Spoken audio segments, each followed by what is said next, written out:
Alright, ladies and gentlemen, Baron here, and I've got my PBJ-1H armed. It's got the 75mm howitzer. Now, the PBJs are B-25s for the US Navy. So what we're going to do right here is I have this armed with armor-piercing tracer rounds. So they're not HVAP rounds, which are tank-killing rounds. So we're basically going to be doing some tests on some light tanks. If a 75mm armor-piercing round can penetrate tanks. Now I wanted to pick a Pacific map because these were used by the US Navy, and as a result, most of them fought in the Pacific. Now we could be considered medium tanks, or excuse me, medium bombers, but I feel like more than likely, in all actuality, we're more of gunships, because this thing's got a 75mm howitzer and 850s on the front. So that looked like it got killed by 50 caliber machine guns, but Japanese light tanks were known to be rather thinly armed. We're going to try this again.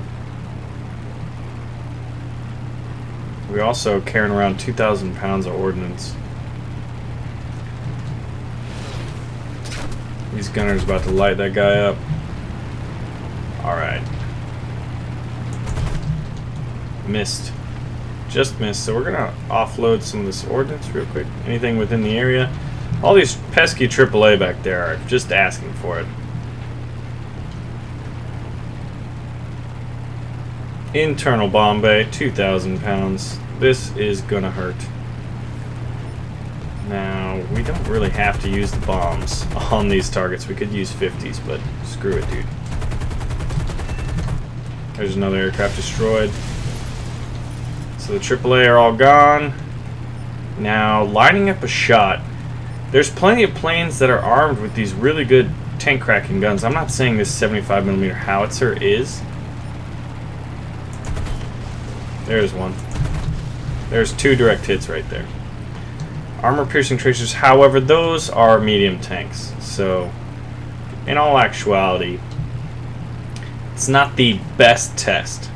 But that will go to show you how difficult it is to line up tanks. Especially if they're just moving around on you. So, you gotta keep that in mind. We got some landing craft, a lot of landing craft coming in. Heavy cruisers. I wonder if we could just drop a bomb like right there in the shallows. Ooh. We'll use our 50s for that.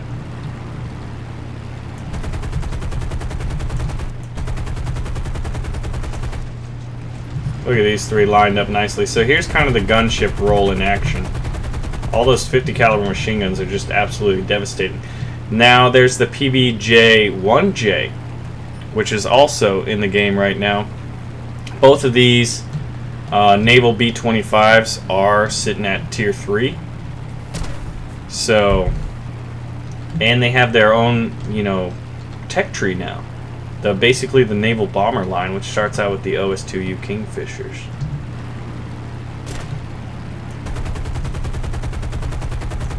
Let's check out armor-piercing heavy cruisers in a carrier are not the targets we want to deal with. We'll try it anyway.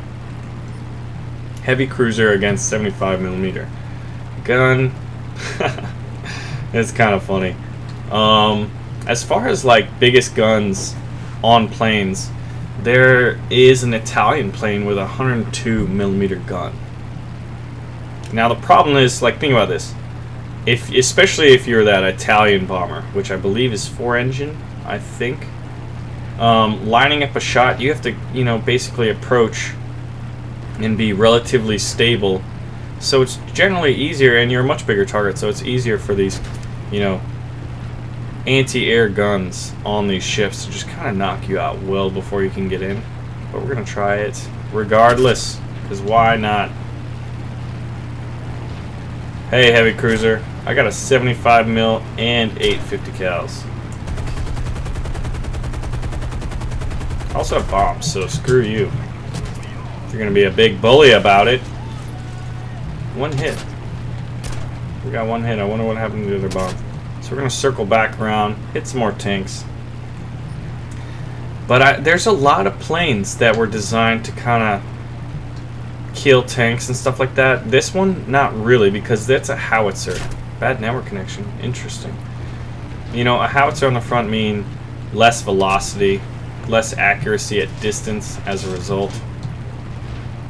And these were kind of used to, you know, since they were predominantly used in the Pacific, I would imagine they were used to kind of strafe fixed positions, stuff like that. Like, you know, enemy village, fire that howitzer, you know, with high explosive rounds, as opposed to, actually, that gives me a good idea. Let's try that out.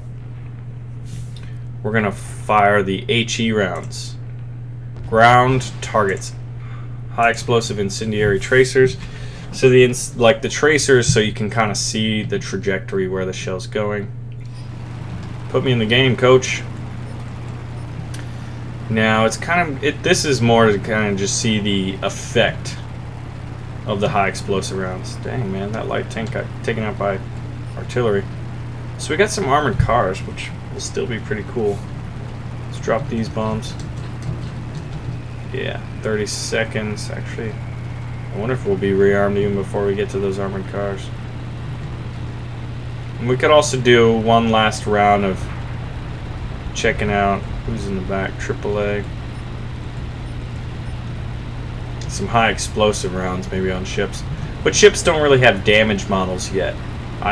It seems like they're more hit point based. You know, it's like, oh, it takes X amount of bombs to kill this ship. We got a hit. Some nice little high explosive going on there.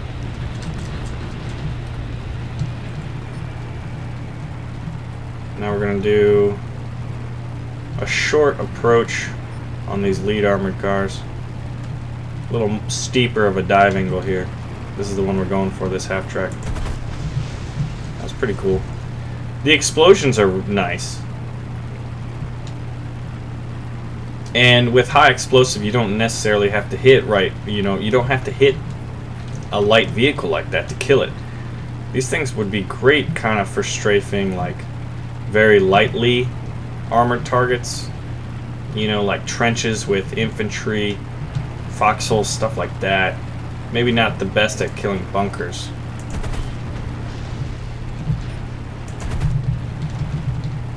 And it's not an auto-loader like that German 50 we've already seen. It takes a little bit longer to reload that. You have to play that accordingly.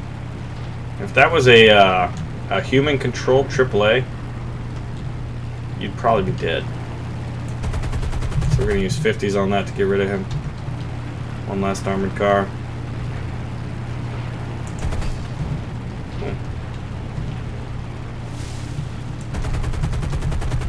Let's get some gunners. Nothing. But he's still alive. And that friendly artillery hasn't wiped him out yet, surprisingly. Deadly accurate. This is a better lineup.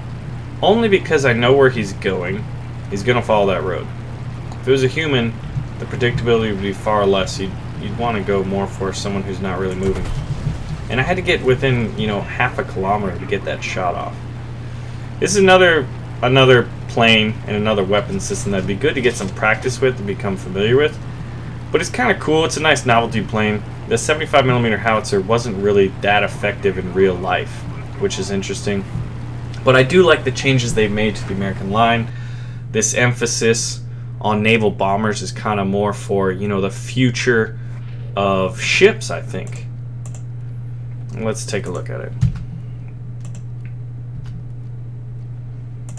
So yeah, you can see here the Kingfishers, the SBD-3 Dauntless, the Avengers, and then you have these PBJs. Peanut butter jelly time, peanut butter jelly time.